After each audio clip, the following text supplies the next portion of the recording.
स्वागत है मित्रों हमारे YouTube चैनल तलाश माँ की पद्मश्री आचार्य कौलक्लूरी इनाक जी की।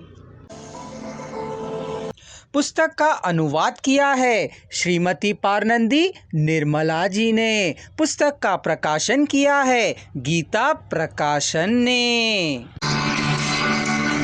इसे सुनकर दौरा जी ने क्या कहा था?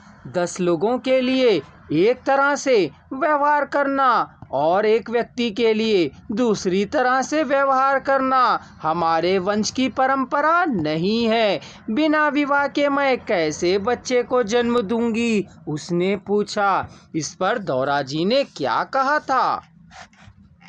तुम्हें माँ बनना ही है, मेरे वंश को बनाए रखना है, कह दौरा जी ने आज्ञा दी थी। मेरा गर्भ आपके द्वारा किया गया दान है, मैं आपके दान को लौट आपको दूंगी। 9 महीने तक भार ढोकर शिशु के रूप में दे दूंगी, लेकिन आप मुझसे शादी करें, तभी दौरा जी के बंगले में रहकर प्रसव करूंगी, नहीं तो मुझे जन्म देने वाले माता पिता के जाकर जन्म दूंगी। सुनंदना ने स्पष्ट कर दिया।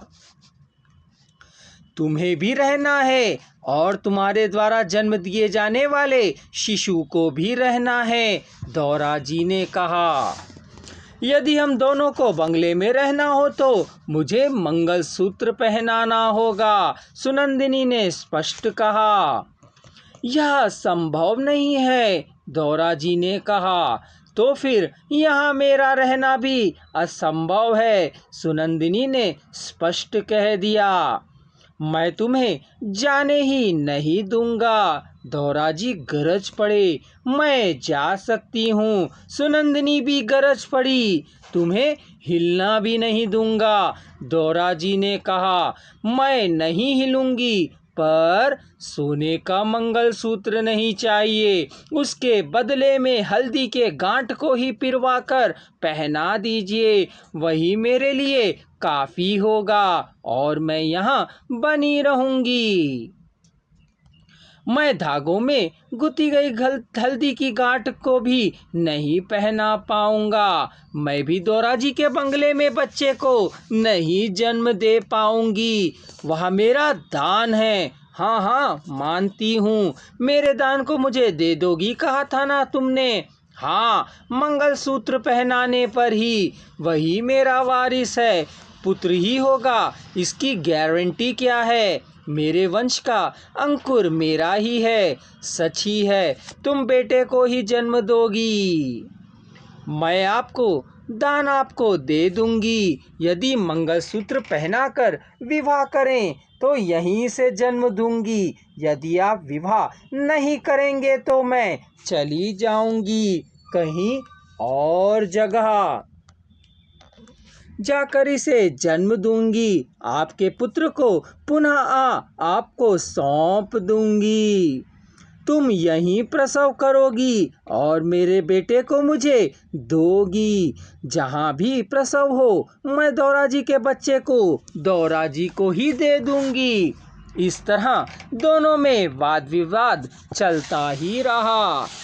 सुनंदिनी अबला है, स्त्रीत्व की बलहीनता के कारण, बचपन की नादानी के कारण, बंगले में बंदी होने के कारण, ना दिखाई देने वाले सोने की बेड़ियों के कारण, गरीबी को भ्रम में डालने वाली संपन्नता के धोखे से वह गर्भवती हुई थी, लेकिन स्त्री सहज विवाह की वांछा पूरी न होने के कारण व्यथा से तप्त हुई थी।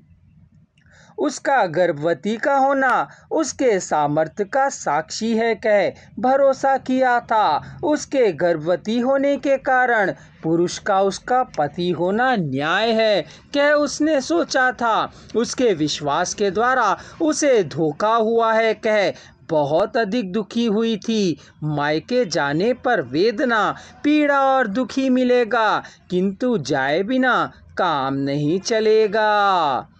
तब भी उसने हल्दी के धागों में हल्दी की गांठ बांधकर उसे गले में बांधने के लिए दौरा जी से कहा।